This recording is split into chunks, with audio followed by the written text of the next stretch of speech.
In November 2021, Konami announced they would be removing Metal Gear Solid 2 and Metal Gear Solid 3 from the digital storefronts due to licensing issues with some archival footage within these games.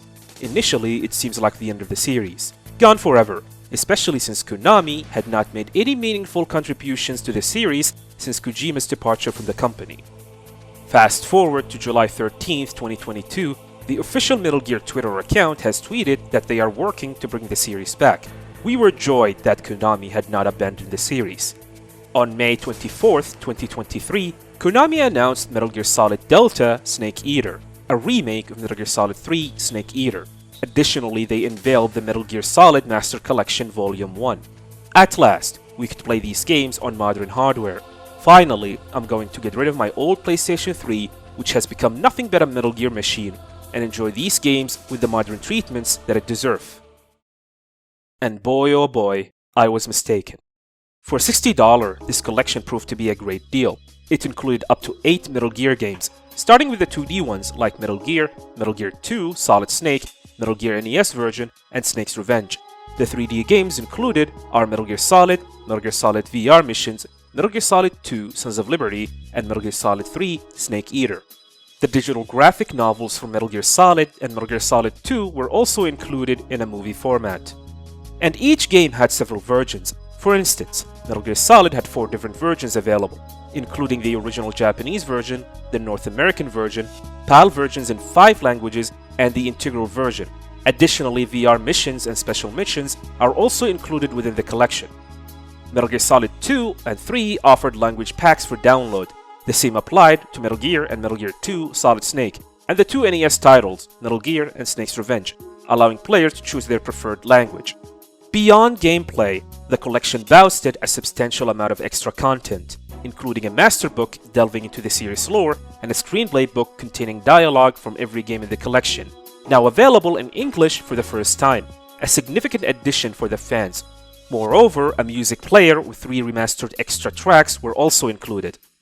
Clearly, the Master Collection is content-heavy, a fantastic deal at $60, and I highly recommend it to any Metal Gear fan.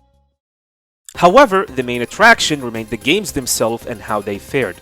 Starting with the 2D Metal Gear games, I found both Metal Gear and Metal Gear 2 Solid Snake to be unchanged from the HD collection released in 2011. They played well without any noticeable differences or issues.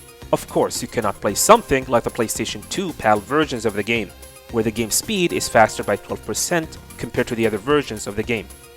The NES games, Metal Gear and Snake's Revenge, utilize NES emulation, which seems good, offering features like save states and load states. They are the same good old NES games that we know.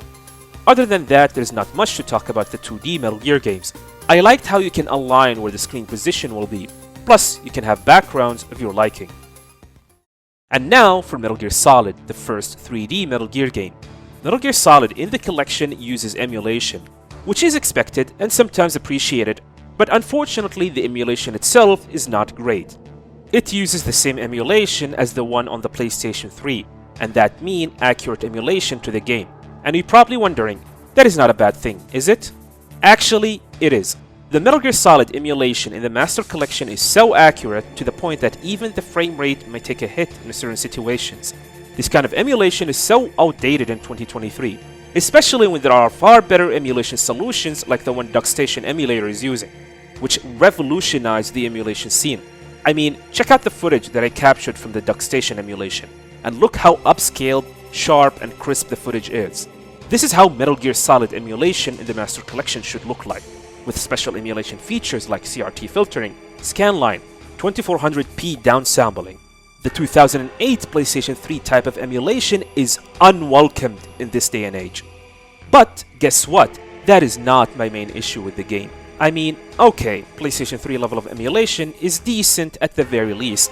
Bad image quality, slow loading, and the lack of fast disk speed option is annoying, which means I'm going to have to keep my PlayStation TV to speedrun the game. However, there is one problem that pretty much ruined this game to me in the Master Collection, which is the lack of a true 360 analog movement. The analog movement of Metal Gear Solid in the Master Collection is awful. It is an 8-way analog movement. The seamless 360 movement of the analog is gone. What they ended up doing was mapping the D-pad inputs into the analog stick, which results in this weird jittery movement and greatly affects the precision needed for tight movement situations. Also, the lack of a true 360 analog movement made certain situations and certain encounters way more harder to do. A great example is the PSG-1 scope control. Originally, if you use the D-pad with the PSG-1, the scope control is slower, and if you use the analog, it is faster. So now, the fact that you have to deal with slower scope all the time makes fight like Sniper Wolf way harder. And that's probably my main issue with Metal Gear Solid 1 in the collection. I can excuse the bad emulation, the slow load times, and the audio bugs that happens every now and then. But I cannot excuse anything that affects the gameplay directly, and the lack of a true 360 analog movement is a deal breaker for me. And I know not everyone is going to be bothered by it, but to me it does. Also, one more thing. Why in 2023 50Hz gaming is still a thing? If you try to play any of the PAL copies, which are English UK, Spanish, French, German and Italian, you will end up playing with 50Hz instead of 60Hz. This is unacceptable. But then again, I cannot complain because Konami has offered the options to download and play either the North American version, the Japanese original and the integral version, which they are 60Hz. But it baffles me that it's still a thing in 2023. But also I guess the more the options, the better if anyone is into PAL 50Hz. Next up is Metal Gear Solid 2 and Metal Gear Solid 3, and this is where things get much better. Both versions are based on the HD collection, which was developed by Blue Point and released back in 2011 for the PlayStation 3 and Xbox 360. Unlike Metal Gear Solid 1, which is an emulation, both Metal Gear Solid 2 and Metal Gear Solid 3 are working natively, and thanks to that, several bugs that were existed in the HD collection has been fixed in the Master Collection. The most notable one is the codec delay in Metal Gear Solid 2, the shaver, some of the visual bugs in Metal Gear Solid 3, and my favorite one is the out-of-sync Snake Eater intro in Metal Gear Solid 3. I've always been bothered by how out-of-sync it was on the HD collection, and now it's been properly synced. And even with these fixes, some other bugs just appeared out of nowhere, like the several audio bugs that constantly happening in Metal Gear Solid 2, from high-pitched sound effects to weird out-of-loop music tracks, to graphical issues such as the raindrop effects. Thankfully, Metal Gear Solid 3 does not have these issues whatsoever. There are some minor ones, but they are very unnoticeable. But that does not excuse the biggest flaw this collection has so far, and that is the internal resolution of the Master Collection, which is locked at 1280 by 720p across all platforms, even on PC. 720p. What in the world is this? 720p in 2023? Can someone please remind Konami that 2006 was 17 years ago? That's where 720p was relevant. What is your excuse, Konami, to have the Master Collection at 720p? Even 1080p in 2023 is unacceptable.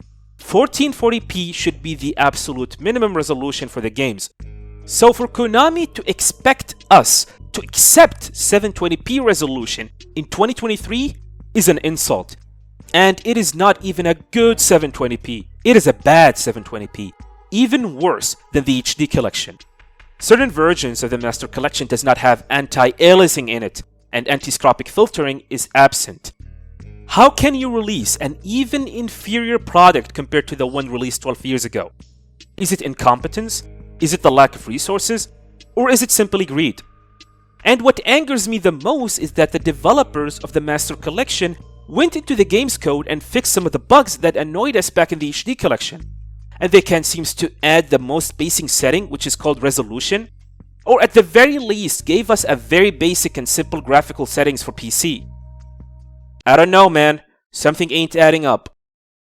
There was even a resolution patch after the release of the game by an hour, and that was a 64 kilobyte file with several lines of code. So, what just happened? You can't go in, fix some stuff, while ignoring the basic stuff that need to be fixed as well.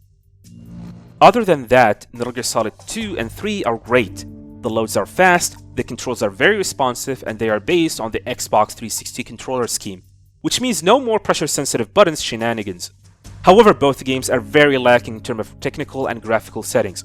720p resolution, no anti-aliasing, bad anti-stropic filtering, audio, VFX effects, and UI bugs that happens constantly in Metal Gear Solid 2. And don't get me started on the Nintendo Switch version of the Master Collection. I don't have a Switch, so I did not play it, but I have heard some bad stuff. Bad stuff.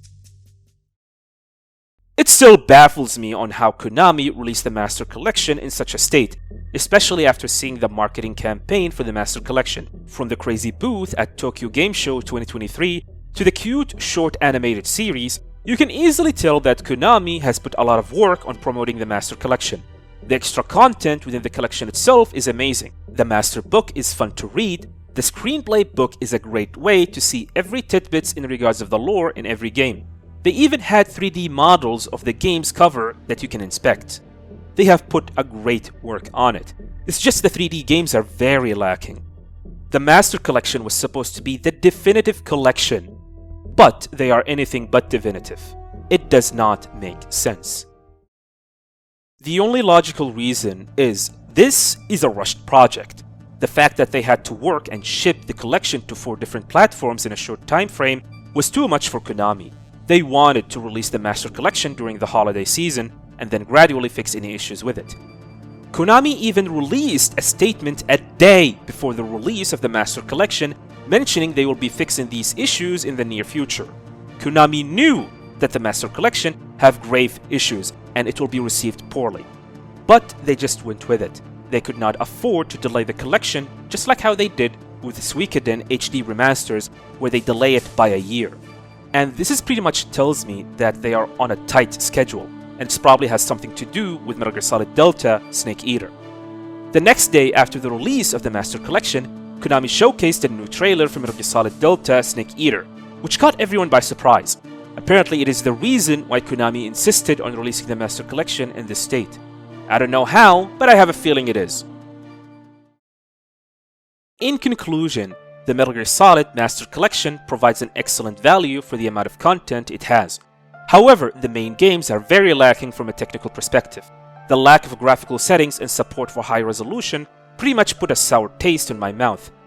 Other than that, the collection offers an amazing content within it. The Master Book and the Screenplay book for each game are great to read for the hardcore and for the lore enthusiasts. But in all honesty, I cannot recommend the Master Collection to the casual players or to anyone who have never experienced the series before. My only advice to you is just to wait for Konami to fix the majority of the issues within the collection or wait for a sale at a reasonable price. It is unfortunate that the Master Collection was released in this poor state.